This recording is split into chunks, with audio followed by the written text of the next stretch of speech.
मुरगुड येथे Indian gas एजन्सीवर मंगळवारी मोठ्या प्रमाणात नागरिकांची गर्दी उसळली असून गॅस सिलेंडर मिळवण्यासाठी नागरिकांनी मोठ्या अडचणींचा सामना करावा लागतोय। सकाळपासूनच एजन्सीसमोर लांबच लांब रांगा लागलेल्या दिसत आहेत।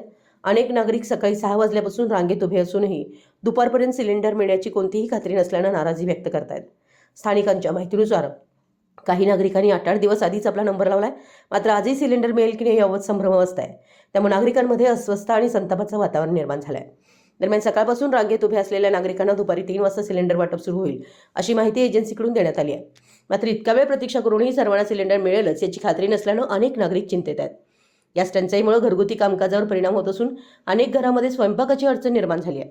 नागरिकांनी संबंधित प्रशासन आणि गॅस एजन्सीकडे तातडीने पुरवठा सुरळीत करण्याची मागणी केली। एकूणच मुरगुडमध्ये निर्माण झालेल्या या परिस्थितीमुळे नागरिक त्रस्त झाले असून प्रशासनाने याकडे गांभीर्याने लक्ष देऊन लवकरात लवकर ठोस उपाययोजना कराव्यात अशी सर्वसामान्यांची अपेक्षा आहे। मराठी एस न्यूजसाठी मुरगुडहून सर्जेराव भाट।